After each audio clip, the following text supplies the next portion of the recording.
Õhtulehe noorte toimetusel on laekunud kohalike omavalitsuste valimise järgselt mitmeid arvamusi, et poliitika või õigemini poliitikud pole tõsiselt võetavad.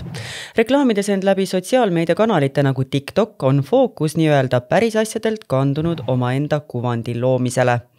Ja see tekitab situatsiooni, kus valija enam täpselt ei teagi, millele ta oma hääle kingib, sest poliitikutelt oodatakse siiski tegusid, mitte isikukultuse loomist. Kuidas noored poliitikasse suhtuvad ning mil määral on sotsiaalmeedias levivad valimisklipid seda suhtumist muutnud, arutan Õhtulehe ajakirjanike Liise-Maria Tammaru ning Joonas Marten Abramiga. Tervist! Tere! Tere! No, kuidas siis on? Et mina mäletan küll seda aega, et kui ma ise olin ikkagi päris noor, et ega ma poliitikast kui sellisest väga palju ei huvitunud. Et kas tänapäeva noored ikkagi tahavad kaasa rääkida ja tahavad osaleda kogu selles poliitmängus ja valimises? Elisa? No vaadates seda, kuidas meile hakkasid tulema arvamused selle kohta, et mis siis nendel valimistel nüüd toimus, kuidas poliitikud endale reklaami tegid, siis ootamatult suur on see huvi, et jah, mina ka nüüd paar aastat tagasi, no oletame, et võtame selle momendi, kui ma olin siis 16, siis ma tõesti ka ei tundnud, et ma oleks nüüd tohutult huvitatud poliitikast ja võib-olla ongi põhjus see ka, et poliitikud ei teinud endale nüüd sellisel kujul reklaami, nagu nad siis praegu teevad igal pool sotsiaalmeedias. Võt just nimelt, ma tahtsin öelda, et see on selline kahe teraga mõõk, et ühest küljest läbi sotsiaalmeedia ja nende kanalite, kus noored palju aega veedavad, nagu näiteks TikTok, tõepoolest need poliitikud teevad ennast tuttavaks, aga et see, mil viisil nad ennast tuttavaks teevad noortele, et võib-olla see pole õige, et kuidas neid kahte asja siis niimoodi ühendada nii, et hundid söönud, lambad terved?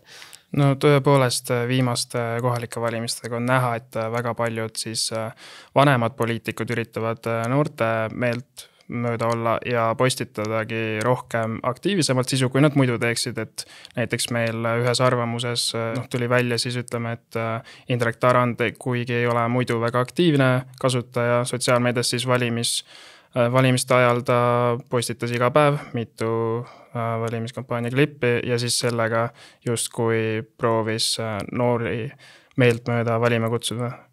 No ma arvan, et Eesti poliitmaastikul tegi kõige suurema sellise arengu selle sotsiaalmeedia, ütleme siis vallas või selle sotsiaalmeedia kaudu enda reklaamimises Jüri Ratas Euroopa Parlamendi valimistel ja ta osutus ka väga edukaks nendel valimistel, et tõenäoliselt oleks poliitikute poolt ka võib-olla natukene selline rumal jätta see kanal kasutamata. Mis sa arvad?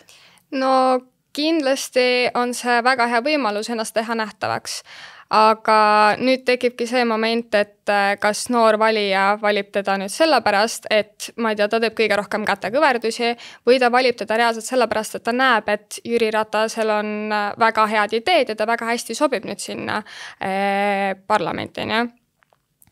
Et tahes tahtmata noored ei ole nii hästi kursis sellega, et mis on nüüd nende reaalsed ideed ja nende mõtted ja sihid.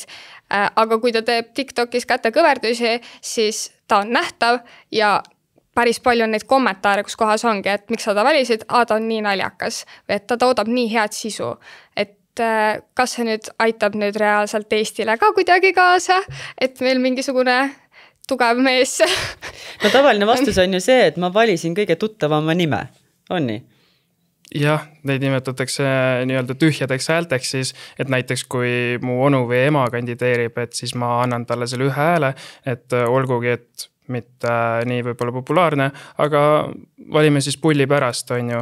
Aga küsimus ongi võib-olla selles, et kas me tahame seda nii-öelda tühja häält anda, kui see ei osutu lõpuks kokkuvõttes siis määravamaks hääleks või me siiski ikkagi anname selle hääle inimesele, kes päriselt näeb väärtust ühiskonnas muudatuste algatamiseks. Aga mida teie näete siin lahendusena, et kuidas tuua poliitika noorteni nii, et see ei tunduks mingisugune igav asi, mida aetakse Toompeal, mida aetakse kuskil kohalikes omavalitsustes, vaid et noored saaksid aru, et tegelikult see kujundab meie elukeskkonda, et kuidas seda lahendada? Mina arvan, et asi on ikkagi selles, et noori ei harita sellel teemal piisavalt. Koolides tegelikult ei räägita sellel teemal väga palju. Mul on endal väike õde, kes nüüd oli 16, sai kohalikel omavalitsustel valida ja ta tuli ka küsima tegelikult minu käest, et kui palju ma tean erinevatest poliitikutest ja nii edasi, aga kui ma küsisin talt, et kas sul nagu koolis ei räägita, siis ta ütles, et mingid tunnid on, aga ma ei saa aru, et mis seal räägitakse. Et seda tuleb tuua noorteni sellises keeles, et nad saaksid sellest aru ja tulebki tuua see reaalsusmoment, et sa valid selle pärast, et see hakkab sinu elu kujundama. Et ma arvan, koolides peaks sellest kindlasti rääkima lihtsamalt ja rohkem. No meil on erinevate erakondade juures on ju noortekogud ka, et võib-olla kui need noored rohkem räägiks noortega, kuulataks neid ka. Ja kindlasti, et kui sotsiaalmeedias rohkem õhutada seda, et siis absoluutselt rohkem saab see teema lähedasemaks, aga samamoodi ka noortele julgustuseks ikkagi, et võiksid rohkem ise tutvuda kindlasti valimisprogrammidega ja kui sealt ei selgu sõnum võib-olla nii lihtsas keeles, siis võib ka küsida vanemalt inimeselt nõu, et kas või perekonnaringis emalt isalt küsida, aga siis lõplik valik ja maailmavaade peakski kujunema igal ühel isendal. Kas teile meeldivad poliitikud TikTokis? No, kui nad on naljakad, siis eks neid on päris tore seal nagu vaadata. Ütleme nii, et seal on nii mõndagi, kes on endal kohalikel valimistel tõusnud. Aga nalja ja sisu, kas annaks ka kuidagi ühendada? Või siis, kui panna sinna taha selline sügavam sisu, et siis ei viitsi teda enam seal TikTokis niimoodi jälgida? Ei, eks ikka annab ühendada, aga tähtis ongi see, et see poliitik reaalselt annaks siis oma neid ideid ja asju ka selle, kasuta huumorit, aga et anna nagu oma mõtteid ka sellega edasi. Et praegu jääbki mulje, et nad teevad seda nalja ja jäävad meelde, aga miks me lõpuks siis nüüd ta valisime või et jah. No mis on sellised kurioossemad näited viimaselt valimiskampaanialt, mis teile nagu silma jäi sotsiaalmeedias? Kindlasti Jüri Ratase klipp Ahv õlal ja ütleme, et Chris Kärner ei ole ka varju jäänud, et minu arust tema kommentaariumis ka kogu aeg rõhutatakse loosungid haip ja number 126, et väga nähtav olev isik. No, Chris Kärner on väga hea näide, küsime kohe ära, et mida te teate Chris Kärneri poliitilisest agendast või mille eest ta seisab, et kas te oskate siinkohal öelda, et kõigile ta on enda sellise valjuhäälsusega jäi silma, aga mis see sisu seal taga on? Ütleme nii, et eelnevalt mõni teadis, mõni mitte, et tegemist on 100%-ga, on ju, et väga paljude jaoks tuli ta ilmsiks just selle skandaaliga, me mäletame sotsid püssiga seina äärde ja nii edasi, on ju, aga kui ausalt öelda, siis ega päris selgelt võib-olla tema poliitilised loosungid ja maailmavaade ei paistu välja, kuigi ta kuulus Isamaa erakonda ja jätkas pärast väljaspool seda valimist, siis ei ole kindel võib-olla ikkagi palju ja noorte jaoks ka on ju, et mille nimel ta siis kandideeris. Eliise, mis sulle jäi silma sotsiaalmeedias nendel valimiste või valimiste eel? Sotsiaalmeedias üldse või Chris Kärner? Ei, mitte Chris Kärneri puhul, ma pean silmas just erinevaid poliitreklaame, et kas midagi jäi nagu eredamalt silma? Noorpoliitikute puhul mulle jäi silma Markus Meier. Tema ühendas küll oma ideid ka huumoriga.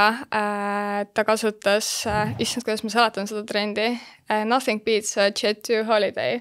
Et tal oli siis pilt mupoga, et Tartus on bussiga sõitmine tasuline ja siis ta ütles, et tema on nagu see nothing, kes nüüd selle mupo sealt ära kaotab põhimõtteliselt. Et ta seisab selle Tartus tasuta ühistranspordi eest ja Daniel Kõiv oma selle Tinderi kampaaniaga, et jah, nad jäävad silma, aga lihtsalt see sõnum peab olema ka seal taga sisuline, et noor peab aru saama, et miks ta valib seda inimest. No meil on 1,5 aasta pärast Riigikogu valimised, tehke mõlemad üks selline üleskutse poliitikutele, et kuidas teha endale reklaami niimoodi, et ühendada see sotsiaalmeedia trend, noored sotsiaalmeedias on väga palju, nad teavad täpselt, et mis seal on populaarne, mis mitte, sisuga.